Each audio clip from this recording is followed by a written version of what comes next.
Huh?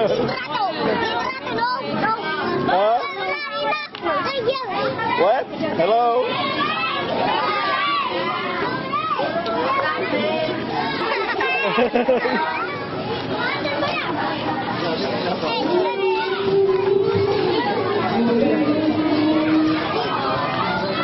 You want to watch chaos? Watch this.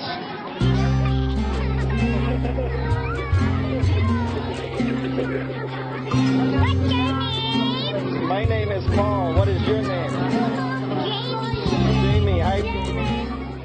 My name's Paul Myhill. Ever since I was a young man, I've been a world traveler. As a kid, I was a fast tracker, plunged headfirst into entrepreneurial ventures. With all the success, I was losing a sense of significance, my place in the world. My first real taste of suffering children came on a visit to Uganda in the 90s.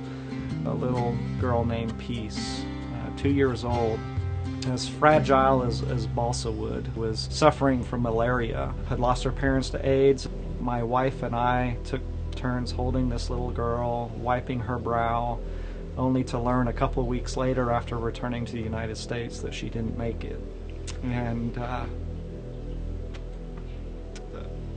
that little girl has left a lasting impression upon me. A person like little Peace should not have to die simply because she is born in the wrong quadrant of this globe, while we sit idly by chasing our toys, much like I used to do.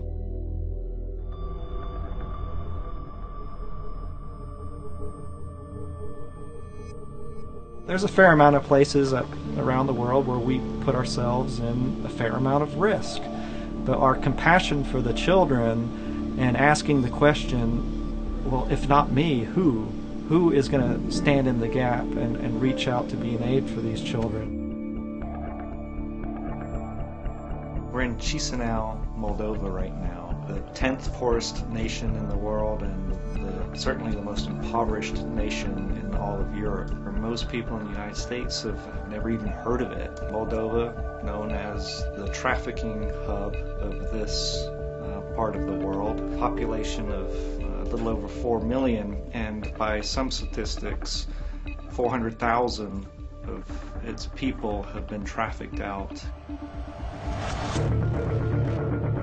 This is the area where one of the head guys involved in human trafficking lives here, and nobody, police doesn't come this place.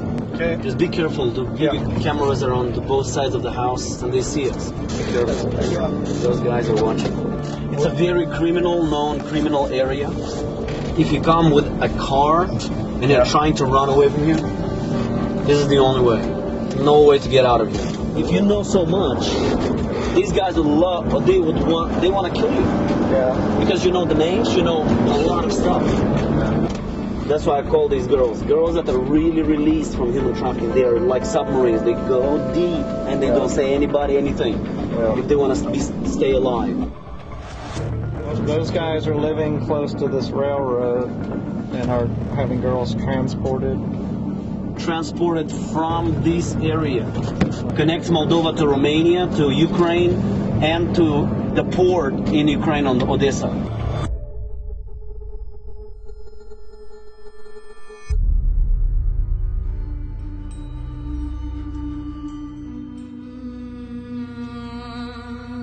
We're standing in one of Istanbul's port areas. Girls from Ukraine, Romania, Moldova, Transnistria are shipped to Turkey into the sex trade here, either as a destination point or as a transit point. The girls are actually put onto containers, and if you can imagine having a 32-hour plus ride in a container to then be let out and to then suffer the exploitation that occurs afterwards.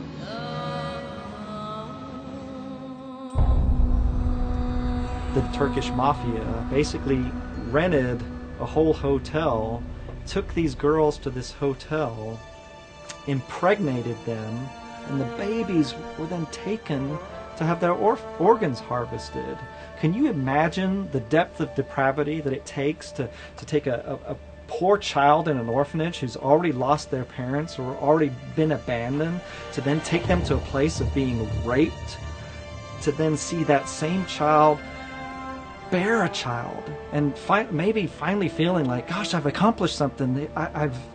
Here's offspring, you know, of my womb, to only then have that child ripped away to be harvested. When you've got rich people in the Emirates and Turkey and other countries of affluence, and they've got a dying child, they don't care about the child in a poor developing world. All they care about is they want to save the life of their child.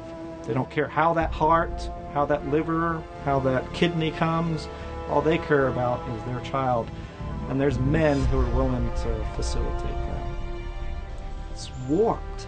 No one is immune. Women, children, boys, Southeast Asia, Indian subcontinent, Latin America, Eastern Europe. There is nobody that is immune and out of the grip of this evil.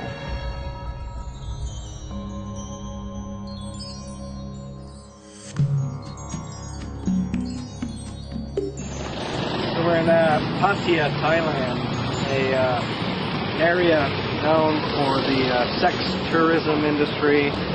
A lot of people come here actually on an official sex tour. You can see one of the tour buses. Now he's got his hand on bare skin. It doesn't get more open than this. Hold on, this guy in the suspenders. Yeah. As we've walked this street here, it feels like a carnival atmosphere. What can only be described as a modern day Sodom and Gomorrah. Oh yeah. She was young. She was young.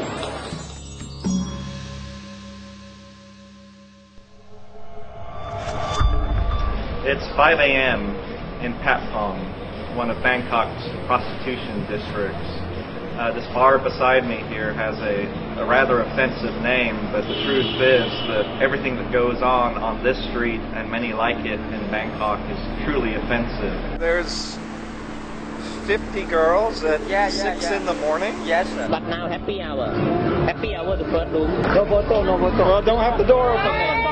One of the things that really gets to me personally is a lot of these girls have numbers pinned to their chest, where a client would then pick out a girl by a number. They don't have a name, they don't have a history, they don't have a family. They're simply a number. They're a piece of meat to be put on display and chosen for butchering.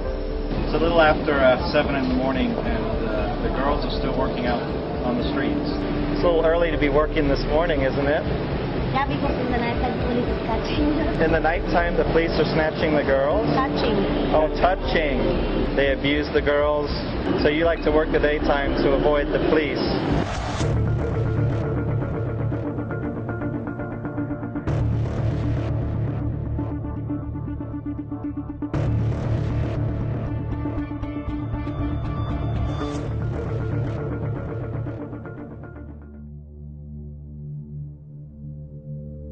Just across the border in northern Thailand, actually in Burma, and the sign behind me pretty much says it all. An exhortation to not sell your children, to not see your children be placed into domestic servitude, to beat and abuse them, and to also see them in a situation of child prostitution or sexual slavery.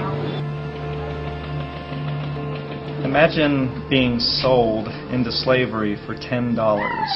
ไม่มีความสุขค่ะพ่อแม่ก็ต่างคนต่างแยกกันอยู่ My mother sold me for about 300 baht back behind the house, about $10. The scars run deep, and it takes a loving home to be able to help mend some of those wounds. In a lot of these countries we work in, these kids graduate or age out of these institutional orphanages, often corrupt institutional orphanages, where even the directors will call the traffickers and let them know when certain kids are being released.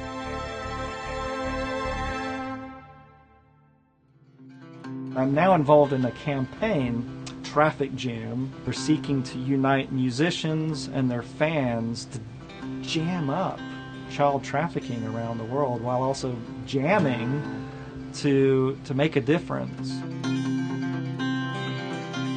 We have got a lot of artists that have given us signed instruments as part of this Instruments of Change program. I've got a beautiful guitar here that was donated to us by Dave Matthews. He signed it. He's put some pretty incredible artwork on it here because he believes in this cause, and he believes that this instrument can be an instrument of change. Just a stroke of a pen can break the chains of slavery for a child. Hello. Wow, hi. There's few things on this planet that elicit such a passionate response in people than the music they identify with and the causes they identify with, and to marry those together, there's power in that.